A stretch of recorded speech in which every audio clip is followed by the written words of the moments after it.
Hello everyone, my name is Rosie Gibson. I'm from the Sleep Wake Research Centre at Massey University, where I do some research to do with sleep and particularly focus on sleep and healthy ageing. Um, and just before the COVID lockdown, was working with Age Concern Wellington, where we were doing some presentations around the region about sleep changes with ageing and optimising sleep and so on, which were going quite well, quite popular. But unfortunately, with the COVID-19 and associated lockdown, the last one or two of these was cancelled, and we thought it would be nice to do something similar online. So I thought just having a little chat about some of the key points we covered in that presentation might be useful, but also reflecting on what the level 4 lockdown has meant for many of us, for our sleep, and maybe some special sleep tips there. And so I won't give a full presentation today, I'll just talk to the camera, but we do have some resources on our website, particularly focused on sleep changes with COVID-19, and there is something there focused for older adults, and that's on our website, which is www.sleepwake.ac.nz. And so on there's resources, and there's also a link to a survey that we're doing about sleep at this time. So you're welcome to check that out, take part and share as well. Okay, so in general, we are seeing some sleep changes at the moment. The pandemic and all the restrictions are definitely challenging our routines and our movements. So this is increasing kind of our individual as well as societal stress, and naturally sleep is going to be affected, and we're adjusting to these new routines. We've got new things to worry about and so on. So it is not unusual to have poor sleep at this time, but we do also need to recognise that sleep's really important for our general health and well-being. It protects our immune system and also helps us to recover. So it is something that we need to try and maintain if we can. But as a rule, with aging anyway, we know that about 30% of people do report poor sleep anyway, regardless of the pandemic situation. People have insomnia, generally just or would report poor sleep. Also, there's common sleep disorders like sleep apnea and snoring and restless legs and so on, which can cause trouble, and hopefully, can be dealt with by a doctor, or you can have an assessment at a sleep lab. And also there's a whole lot of other health conditions and their medications which can affect sleep with aging. So things like cardiovascular disease, depression, cognitive impairment or pain, arthritis and so on. Really everything will affect sleep, and a lot of the medications we take for those conditions will have either sedating or alerting side effects. So we need to be mindful of what time of day we take those. And also there's neurophysiological changes with aging, I'm afraid. So when we look the way kind of sleep timing works, there's two systems that help us go to sleep and stay awake at the right times of day. And so the first is really our sleep pressure, a load. So the longer of time we spend awake, the more sleepy we feel. And as the day goes on, the load or pressure to sleep increases. But we have another system working alongside that, which is our circadian alerting system. And this is all governed by an internal body clock, which is ticking just over 24 hours a day. So that helps us to keep active and alert in the daytime, and sleepy and asleep, resting at night time. And as we get older, that does become less peppy, but less robust. So we do need to kind of work to keep that entrained. And for all of us, in periods if we're very much isolated from time cues, external time cues, this can come out of phase and become disrupted. So the main way we keep that circadian body clock entrained to our 24-hour clock is through our exposures to bright light. This is really the number one thing. So we have a pathway from the eye that goes directly to the area of the brain where this body clock is in the hypothalamus. And when we're exposed to light, it ignites that area of the brain, makes it more active, and it suppresses a hormone called melatonin, which is what we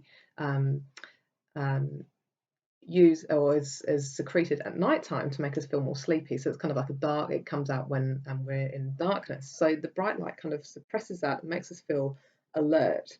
And so the time of day that we are in bright light is really important. So what we tend to recommend is bright light exposure in the morning to keep the body clock entrained and in step with the day-night cycle and our sort of social cycle.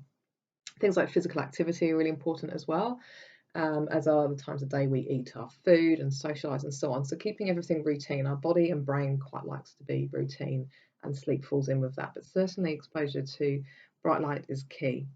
And what we're seeing obviously at the moment is that's not so easy, because if we are bound to being in our homes and we don't have access to gardens perhaps, or we're less physically able to get out and exercise in natural light, or attend all our social engagements and so on, this is contributing to poorer sleep at this time. Not to mention all the routines that we might have had with our working and social lives have been kind of put on hold, and we were quite routine animals. So as soon as these come off and we're not turning the alarm clock on perhaps anymore, the whole schedules are being affected. So there's things we can do is just, like I said, being mindful of what time of day you do get light exposure in the morning. Maybe having morning tea outside or even by a bright window if possible can be really helpful. Or just being mindful to open all the curtains and things first thing in the morning, get the natural light into the home, and in the reverse, coming into the evening, actively dimming rooms, not exposing ourselves to bright light devices like phones and computers in the evening, because that will have the this similar effect at the wrong time of day, because it will be suppressing the hormone that we need to make us feel sleepy, which is the melatonin going into nighttime. And not maybe doing, if you're going to do physical exercise, again, keeping that to the morning rather than the evening, so we're not inadvertently alerting the area of the brain that kind of tells us that it's time to be awake. So I had a few people emailing. I forgot to mention at the beginning that this is incorporating some questions. So, and one thing that's very interesting with aging is that our exposure to light and the way we process it does change, and it becomes less easy with aging anyway. And a lot of this is to do with changes of the eye, like thickening of the lens of the eye, and deterioration just in the neural pathways that keep that body clock entrained. So for people who are blind or visually impaired, this is particularly a problem. And they had a couple of people email in mentioning this, that we have essentially a kind of free running sleep cycle when people are visually impaired or blind, or indeed, if you put someone in a cave and they're not exposed to light at all, we see this too, because as I said, the body clock does tick just over 24 hours a day. So if you take away that exposure to light, people do start, their sleep pattern shifts, and the time of day that naturally they want to be asleep or awake doesn't align with the external world. So this can be really challenging for people who are blind and they're trying to operate in a society that obviously is still running on that 24-hour cycle, so going to work and maintaining social engagements and so on, because really they're sleeping at a time that's not in line with where their body clock is at. So essentially you're feeling kind of jet lagged, or you're trying to force yourself to sleep at the wrong time of day, which can make your sleep be unrefreshing, or you have trouble getting sleep and staying asleep, the symptoms of insomnia. The people who are blind quite often are prescribed and are having this trouble with their sleep system, will use a supplement of melatonin, that hormone, to tell the body when it's to help make it feel sleepy at the right time of day.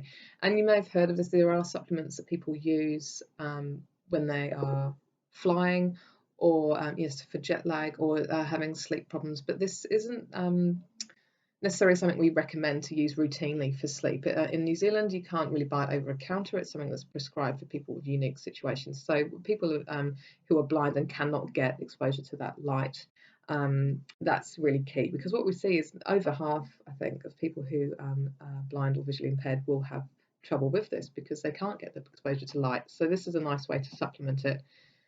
If people have poor sleep in general, it's not so much recommended, because we are still secreting naturally this hormone melatonin in the evening. And so getting the dosage right isn't easy. And if we're taking too much melatonin, this can have impacts on other cycles in our body, our hormone cycles, temperature cycles, and so on. We don't know the long-term effects, and we don't know how it works with other medications as well, for example, sleeping medications and so on. It can really muck up your sleep if you're taking too much or at the wrong time of day. I might have gone off on a bit of a tangent there, but let's have a think. So yeah, because the area of the brain associated with sleep timing does start to deteriorate, the way it messages the brain about sleep and wake also starts to deteriorate with aging in general. And so what we tend to see, and what people say in my presentations and indeed from the emails leading up to this, is that many people feel less refreshed from their sleep. They're more likely to wake up in the nighttime, and they're more likely to feel sleepy in the daytime.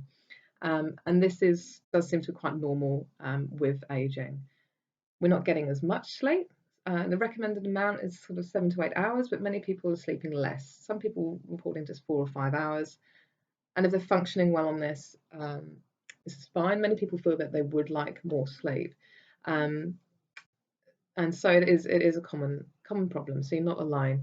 Another common thing is that people quite often have a split sleep, so they'll get 2 or 3 hours of good sleep at the beginning of the night, and then a bout of wakefulness in the middle of the night, and maybe again some more sleep leading in to the early hours of the morning. And again, this is quite normal. It can be frustrating. People say, it's frustrating being awake in the middle of the night, and you can feel irritable or emotionally affected during the day by it. But again, you're not alone. And interestingly, what we know about split sleep is that actually historically it was quite normal to sleep like this. So it's with industrialization and using bright lights and trying to maintain this condensed sleep so we can be more focused in the day and going to work and so on. We pushed to try and sleep this kind of 8-hour block overnight, but actually historically we would go to sleep at the same time the sun goes down. We'd have 3 or 4 hours sleep at the beginning of the night and possibly a few hours awake. We were doing quiet activities in the dimly lit room, obviously, because there'd been no artificial light, and then have another period of sleep before the sun comes up. So don't panic if this is what you're experiencing, and it may be worth, if you can't get back to sleep after awakening, just to do some quiet activities like reading a book rather than looking at a screen, just quietly thinking or writing, knitting, etc. But yeah, not to be too concerned that that's happening, because it is kind of a bit of how we're kind of naturally programmed. But socially, we've pushed ourselves to try and sleep all in one block. So the other reason we're waking up quite often is because our sleep, we go through different stages when we're in the night. We're not just asleep or awake. So we have 4 stages of sleep, which get deeper. Stage 3 and 4 would be our deepest. So that's really slow wave, what we call slow wave sleep. And unfortunately, that's associated with kind of growing and hormones and memory. So teenagers have a lot of this, and as we get older, children and teenagers, get a lot of this. But as we get older, there's less and less.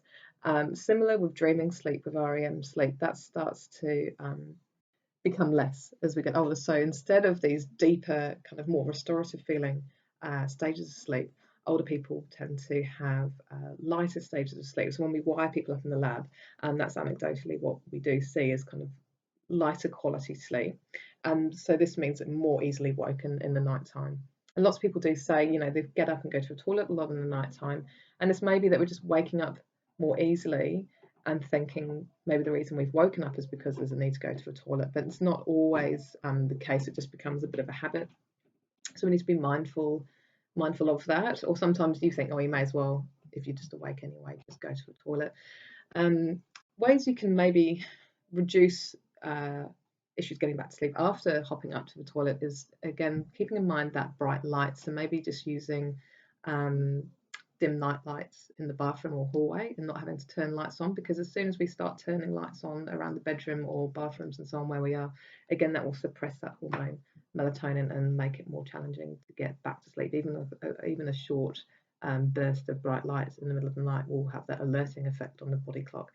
So if we can keep it safe, but some night lights for doing things like that can help, but just not over stressing about trying to get back to sleep. Sleeping on your time, and many older people mention that they wake a lot earlier than they did when they were younger, and so it's just being mindful of this. And if you can have some quiet time, if you're hopping up and exposing yourself to bright light, like saying going for your morning walk at 5 o'clock in the morning or whatever, then this is going to consolidate the brain waking up, because again, you're exposing yourself to bright light at that time. So if you don't want to be waking up at that time, it's best to kind of keep yourself in a dimly lit room, and then time that light exposure more like 9 or 10 o'clock. What else have people been asking?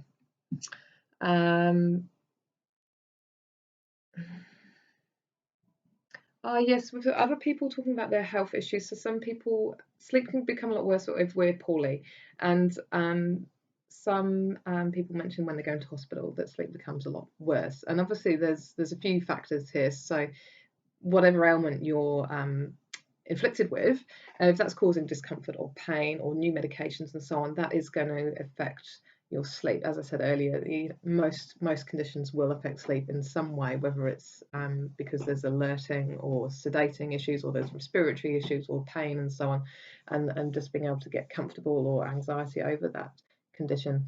So there's that, but also when we're in hospital, all of these lovely time cues that we have in our home are not so routine, because hospitals are working on this 24/7 basis. So when we're being kind of woken up by other people in our space, people checking on us, bright lights, and being given medications and assessments at different times of day. So and not just simply not being able to go outside, or maybe even if we're not by a window, we know from research that if people are recovering by an area where they're getting nice bright light from a natural window source, that they recover quicker. So a trip to hospital can throw our sleep out, and it is to be expected, and it will take a while to recover. It's a bit like when we're jet lagged, and have disrupted sleep for a few days. It does take a while to recover, but also whatever illness you have, because you've been to hospital, you need to recover from that. So I think, again, taking it gently and not stressing too much about it, and maybe being mindful again of the times that we're exposing to light. So if it's just being able to sit outside in the morning with morning tea, or taking a phone call outside, or things like that, just to be able to again begin to retrain the body clock, the differences between day and night. But if we are very tired due to our health or the COVID situation, it is okay to schedule in a nap. In fact, we'd recommend having a nap kind of after lunch for 20 to 40 minutes is a really good way to combat feeling sleepy in the daytime, because if we try and struggle on through and then we end up falling asleep unintentionally in the early evening, then that does really challenge our ability to fall back to sleep, because that's taking care of that sleep pressure that I mentioned earlier. So if we've had a bout of sleep in the early evening, then we don't have the pressure that we need to fall asleep, because we've slept quite recently. So timing a nap just after lunch or so can be really useful.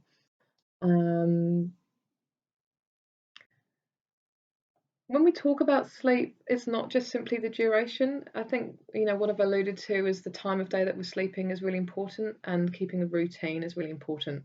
With the COVID lockdown, our schedules have all changed, and so it's okay not to be sleeping at the same time of day as you were before, but whatever your new schedule is, stick to that. So it might be actually that some people are in a better schedule for you, if you don't have commitments that you need to wake up for and so on. You can afford to shift your schedule around a little bit, but whatever you are doing, it's good to try and keep a routine and stick to that, and really being mindful of not necessarily just how much sleep you're getting, but are you satisfied with how much you're getting, and how alert you're feeling in the daytime, and if you're feeling like you're functioning okay, then that's good. And if you're not spending ages awake at night, then that's fine.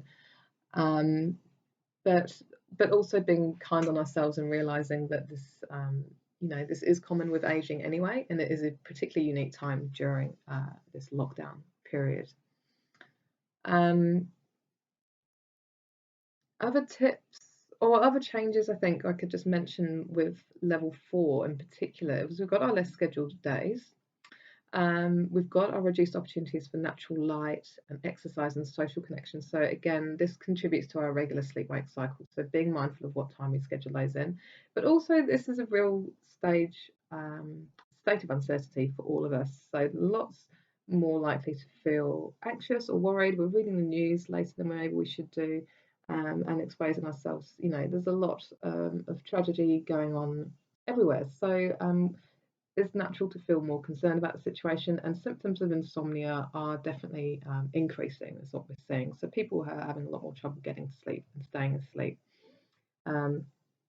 So putting putting the phones away, not reading the news too close to bedtime, and so on will all help. And just being mindful of how much of this we are exposing ourselves to, and keeping some mindful exercises and some relaxation exercises there, because it can cause insomnia, but it can also, people are reporting nasty dreams associated with the changed situation, and so that can be really challenging. That's because we are that area of the brain that's responsible for our emotions, and that's really active when we're dreaming, but the area of the brain that makes logic and sense of what we are experiencing, that's kind of stays asleep when we're in dreaming. So what we experience during REM sleep is kind of a rebound of all of the emotive and visual stuff that we're seeing during the day without the kind of sensible part of our brain making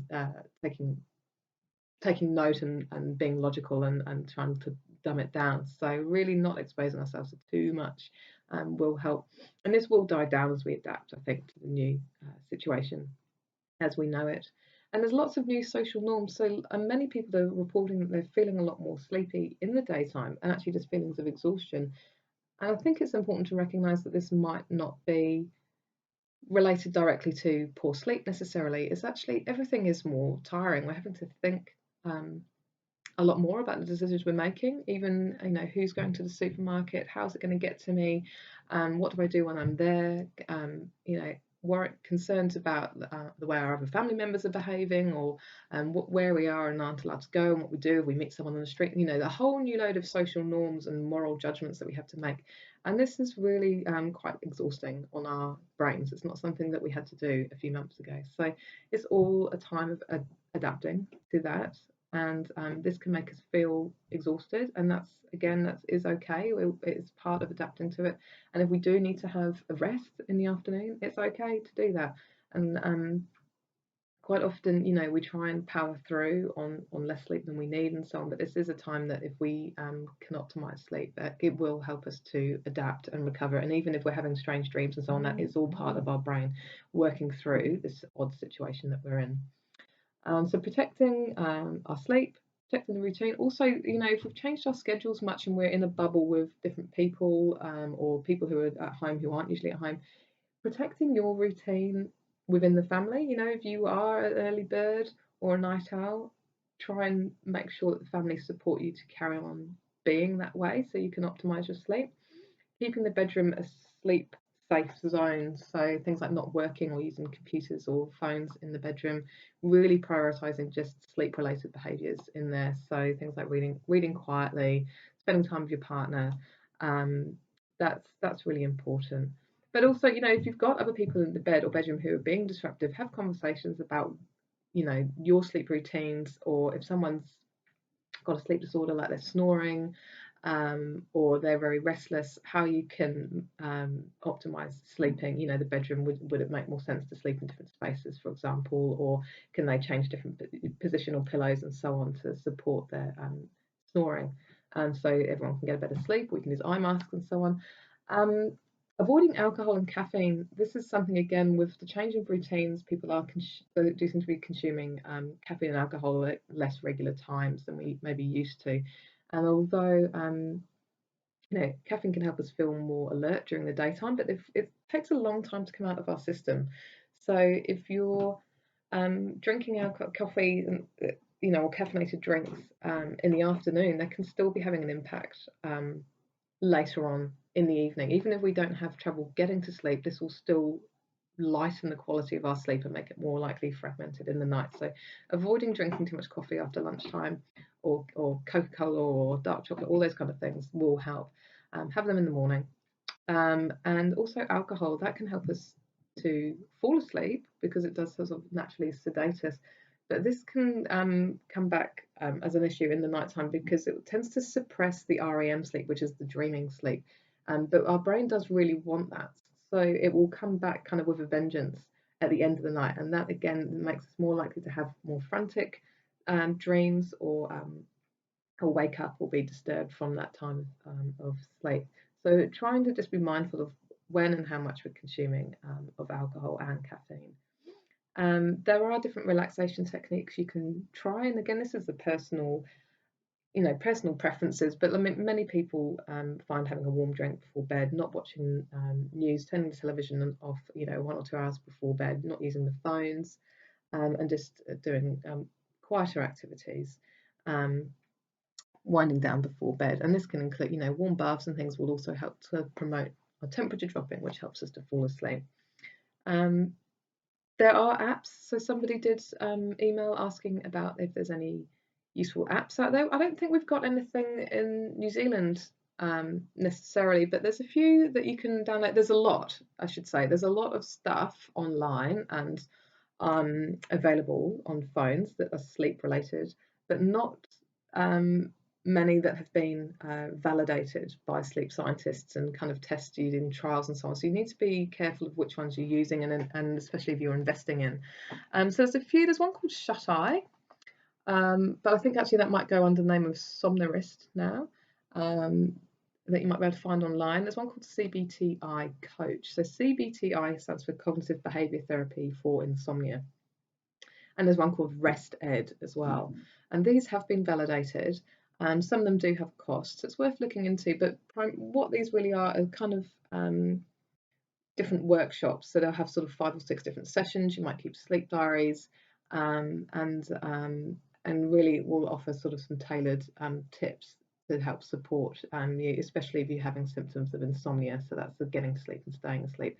And I think if it's, we can recognise that we're in an acute period now where sleep is going to be disruptive, but this can also feed into long-term sleep problems. So I think if you're experiencing sleep problems for longer than a few weeks and you can't get on top of it using your own environment and behaviours, adapting it and just adapting to a new situation, it is worth looking into some of these resources. As I mentioned earlier, we do have some resources on our website, which is www.sleepwake.ac.nz, and you'll see on there there's kind of a COVID icon, and we've got information sheets to do with general sleep tips, sleep for young people, sleep for older people, sleep and immunity, sleep for shift workers, and so on. So there's some good tips in there, which I've alluded to today, and a bit more coverage there. Finally, I think just to mention, that we've got those tips there. We've also got our survey, and so this is being launched just last week, over Easter weekend, and because we're seeing anecdotally so many people asking and talking about the changes with sleep with the COVID situation, we've launched a survey to try and document the experiences there. So if you'd like to take part, that is an online survey, and you can also access it from our website. There's a link there. There's questions there about who you are, changes to your routine and lifestyle since the pandemic.